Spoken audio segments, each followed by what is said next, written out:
कार्यक्रम के पुण्यार्जक हैं प्राचीन श्री अग्रवाल दिगंबर जैन पंचायत रजिस्टर धर्मपुरा, प्रधान श्री चक्रेश जैन, महामंत्री श्री विजेंद्र जैन, कोषाध्यक्ष श्री शेखर जैन, सचिव श्री नीरज जैन, मंदिर मैनेजर श्री पुनीत जैन, पंच कल्याणक महोत्सव समिति श्री 1008 पारसनाथ जैन मंदिर, वर्धमान कॉलोनी, सागर, मध्य प्रदेश।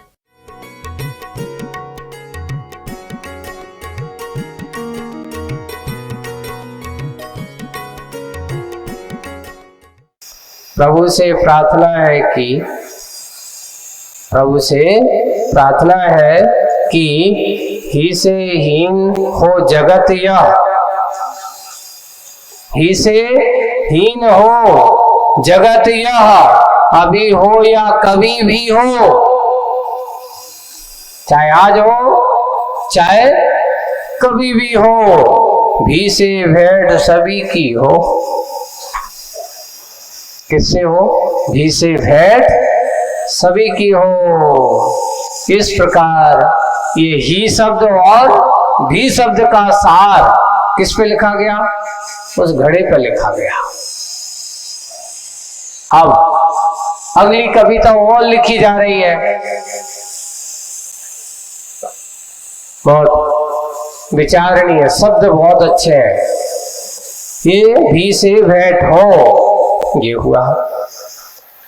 अब अगले कुछ लिखा, एक पंक्ति लिखी गई, कर पर कर दो। एक ये शब्द समझना बहुत अच्छा, कर पर कर दो। कुंभ पर लिखित पंक्ति से ज्ञात होता है कि क्या लिख दिया?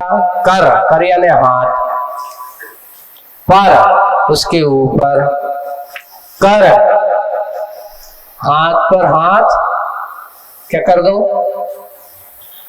दो रख दो, है ना? कर पर कर दो, एक ये बात है। कुंभ पर लिखित पंक्ति से ज्ञात होता है, यानी ये लिखा क्या होता है? सुने, हमारे धर्म भविष्य हेतु प्रभु की यह आज्ञा है कि, क्या आज्ञा है? कहाँ बैठे हो तुम श्वास खोते, कहाँ बैठे हो तुम श्वास खोते, सही सही उद्यम करो, पुरुषार्थ कर पर कर दो, बैठे बैठे नहीं। पाप पाखंड से परे हो, कर पर कर दो, बच जाओगे। यानी सही सही उद्यम करो, पाप पाखंड से परे हो, और क्या करो? कर पर कर दो। अगर आप पाप खंड से बचना चाहते हो तो क्या होगा? भगवान तुम्हारे कैसे बैठे? हाथ पे हाथ रख करके बैठ जाओ, बस यही तुम्हारे पाप खंड से बचाने वाला है, उससे तुम बच जाओगे। अन्यथा मेल में अंधे हो, जेल में बंद हो, पच पाओगे, या पच पाओगे, ऐसा है। वहां जाकर के पछते रहोगे या पछताओगे। संसार की जेल एक बहुत बड़ी जेल होती है। आप लोग सोचते कि जेल कौन सी है? तो वो जेल है जिसमें आदमी को कुछ दिन के लिए बंद करके से रिहाई हो जाती है। कि सही जेल है ये अनादिकाल से अपन बैराग भावना पढ़ते तो उसमें लिखा, तनकाराग्रह बनता बेड़ी, परिजन है रखवाले, ये सब दिया है। तन काराग्रह, सर तुम्हारा शरीर क्या बनाया उन्होंने? काराग्रह। ये शरीर आपका सबसे बड़ा, जब तक ये जीवात्मा इस संसार में पाप कर्म के प्रपंच में पड़ा रहेगा तब तक नाना प्रकार के शरीरों के कारागृह में बंद होता रहेगा। कभी अच्छा, कभी बुरा, कभी त्रंच का, कभी नरक का, कभी देव का और कभी मनुष्य का। ये नाना प्रकार के शरीर जेल है इस जीव का, कारागर है। वही है, कर पर कर रख दो बच जाओगे, अन्यथा मेल में अर्थात मिलन पर या ये संसार के इस मेले में, इस संसार के इस राग रंग में, इस मिलन में आप अंध हो, लगे हो एक भेड़ की चाल की तरह, उसके ही तरह उनके ही लाइन पे चले जा रहे हैं। भेड़ एक बहुत अच्छा अभी ऐसे लगा कि उसी की तरह यही होता है कि जब उसने देखा, अभी मैंने एक दिन देख रहा था कि वास्तविक रूप से ही ऐसे अपन सुनते थे भेड़ चाल। अब उसको क्या करना था, अभी 2-3-4 दिन पहले की बात है कि उसने कहा कि सही भेड़ चाल क्या है देखो दिखाते हैं। वो आया तो बहुत सारी भेड़ ला रहा है। अब उसको एक नदी पार करानी थी तो उसने एक भेड़ को पकड़ा और एक भेड़ को उसको पानी में कूदा दिया। तो उसके बाद पीछे जितनी भीड़ आ रही सारी की सारी पानी में कूदती जा रही है। तो इसको बोले कि क्या समझते, आज तक तुमने सुना था कि भीड़ चाल ये है। बोले कि याद देखो सही भीड़ चाल ये, सारी की सारी जितनी थी सारी की सारी कूद गई। यानी देखो समूह में एक ने ऐसा किया तो सब उसकी चाल पर कूदती जा रहे हैं। कहने की जरूरत नहीं है। वैसे ही पाप खंड से बचना हो, पाप के जाल से बचना हो, पाप पाखंड से बचना हो तो कर पर कर दो। क्या कर दो? कर पर कर दो। इसके कई अर्थ निकलते हैं इस शब्द का। सबसे पहले सब कुछ छोड़ छाड़ करके अपने आप के हो जाओ, पहला शब्द है। दूसरा, जब व्यवहारिक क्षेत्र में अपन कोई कार्य करते हैं तो कर पर कर दो, एक दूसरे का हाथ लेकर के साथ चलो, है ना। साथी हाथ बढ़ाना रे, ये नीति है। कर पर कर दो, एक साथ मिलजुल करके जब जो कोई कार्य करते हैं तो बड़े से बड़े कार्य एक साथ हो जाते हैं। कहते हैं रुई में कितनी बड़ी शक्ति है, कितनी मुलायम होती है। एक छोटा सा धागा तिनका अकेला रहता है, इतना मुलायम है, इतना मुलायम है कि कोई भी एक छोटा सा बच्चा ले तो उसको तोड़ सकता है।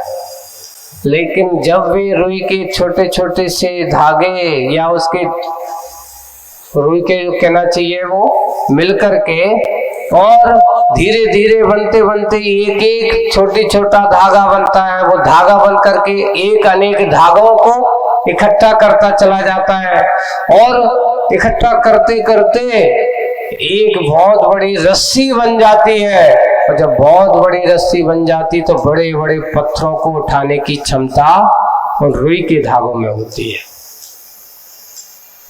ये कहलाता है एक दूसरे की सहयोग कहो या कहो कि संगठन की शक्ति का प्रतीक है। तो यहीं पर कर दो एक कविता का सार घड़े पर लिखा है, कर पर कर दो ये शब्द लिखा और ऐसा लिख करके इसका अगर नहीं है, अगर तुमने इसको नहीं समझा, ऐसा नहीं किया तो क्या हो जाएगा? मेल में अंधे हो।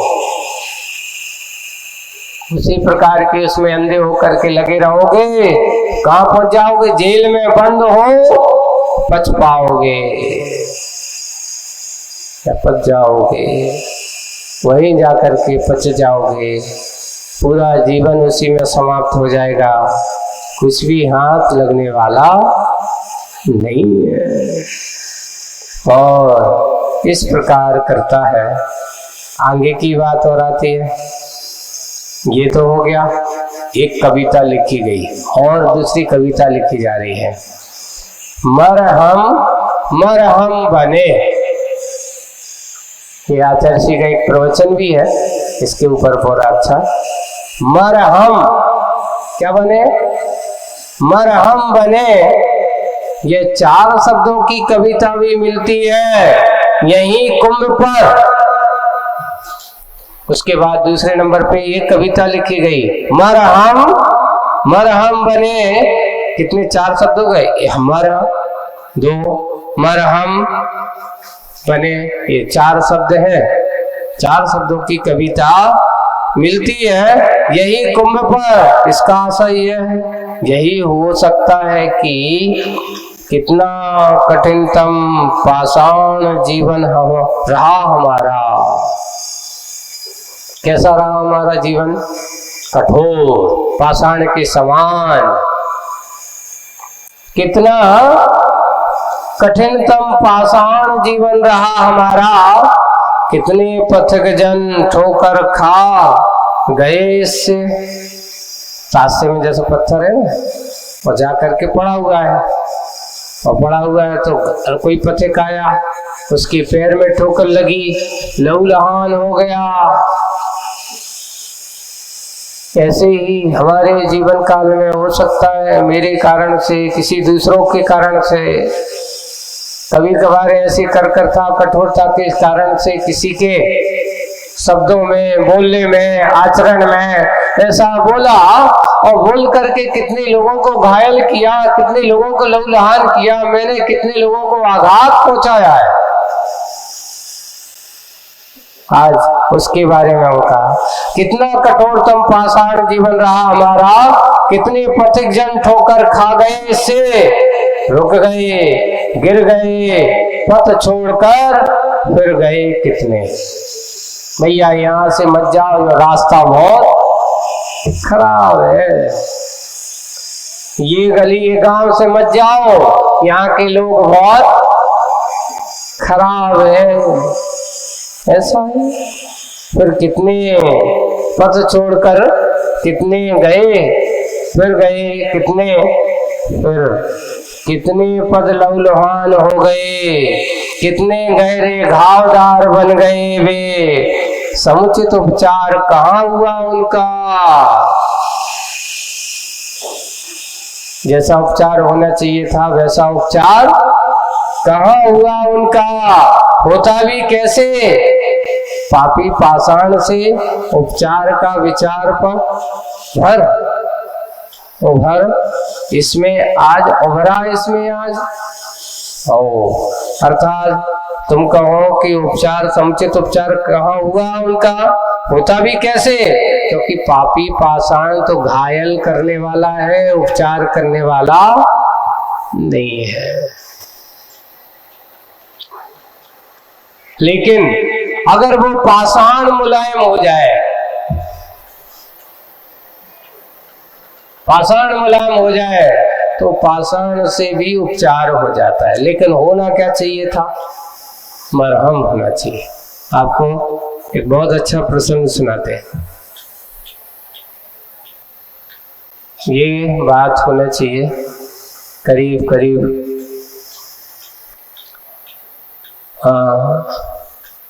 ये करीब 1999 की फरवरी मार्च के महीने की होगी। एक बीनावाड़ा के पास में आचार्य श्री तारादेवी अभयारण्य सर्रा से विहार किया, और रास्ते में एक वो आता है, बहुत बड़ा रेस्ट हाउस है, वहाँ रात में रुके। सुबह सुबह वहां से विहार किया, बीनावाड़ा प्रवेश कर रहे थे। अच्छे तेजी से जंगल का रास्ता, कच्चा रास्ता था।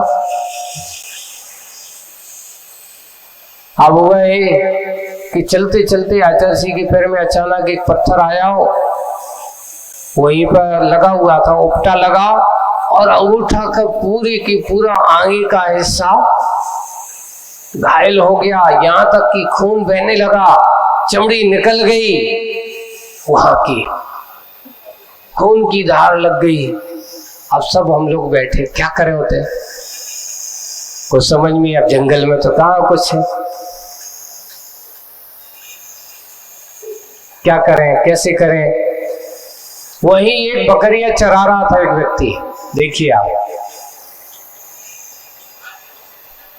बकरियां सुबह सुबह लेके जा रहा था।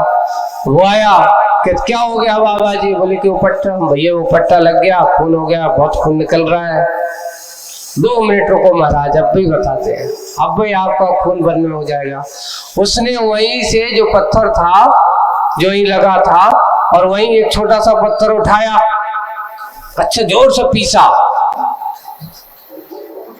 वही दूसरे पत्थर बिल्कुल बारीक महीन, बिल्कुल बारीक महीन पत्थर पीसा, और पीस करके जहां पर घाव हुआ था वहां पर उसने बारीक बारीक उसको डाल दिया, बिल्कुल सेट हो गया, खून बंद हो गया। अब आपको दवाई बताते, देखो ये कभी ऐसा हो जाए तो अपन क्या कर सकते हैं। वो पत्थर से ही घायल हुआ, पत्थर ही क्या बन गई। हाजर से कहते क्या हो गया भैया, क्या कर रहे हो? बोले कि महाराज दवाई लगा रहे हैं, मलहम लगा रहे हैं। ये पत्थर आज यहाँ आपको लगा रहे हैं, जब निकलेगा जब पूरी अंदर से चमड़ी भर जाएगी, बस इतना एक काम करिए, उसको पानी ना लगे, पानी लगने से बचा के रखना,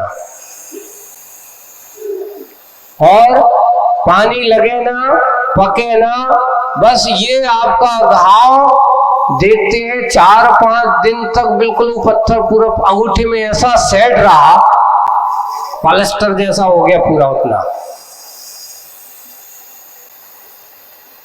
और धीरे धीरे धीरे धीरे जब वो जैसा जैसा उसमें चमड़ी आने लगी, वो झरने लगा अपने आप।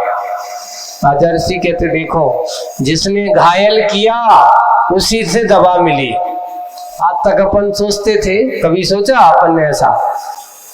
सोच करके रास्ते में पूरा रास्ता चल करके आए, आकर के यहाँ हुआ, बहुत सारे उपचार किया, बोलो कोई उपचार मत करो, देखते हैं। और 2-3 दिन के भीतर देखते हैं पूरा घाव भर करके, 2-3 दिन वहां रुके बीनावारा में, और बीनावारा में ही उसका घाव पूरा भर गया जड़ करके। आचर्य के देखो ये कहलाती है, अपन आज तक समझ नहीं पाए गांव के लोगों की दवाई। बड़े बड़े डॉक्टर अगर तुम्हारे हो तो जल्दी जाते डॉक्टर के पास, 2-5 हजार रुपया की उपचार हो जाता, दवाई हो जाता, इंजेक्शन लग जाता। यहाँ प्रकृति के उसी चीज में ना पैसा लगो, वही दवाई थी, उसी में सब कुछ था, ठीक हो गया। ये भी चीज है प्रकृति की, समझने की जरूरत तत्काल में। ये ऐसी एक बार और ऐसा ही प्रसंग हुआ, बिहार हो रहा था, कहां से प्रायकर कुंडलपुर से बौरीबंद की ओर रास्ते में जा रहे थे। देखिए मतलब की बात है, जाते जाते एक जगह एक झाड़ी, आजरसी जंगल गए, और जंगल में हम लोग भी साथ में, तो एक महाराज को झाड़ी में से, अब वो ने देखा नहीं, झाड़ी की लकड़ी बाहर निकली थी, वो आई और सीधे हाथ में इधर लगी और उनको ऐसा काट दिया, पूरा अच्छा घाव बन गया।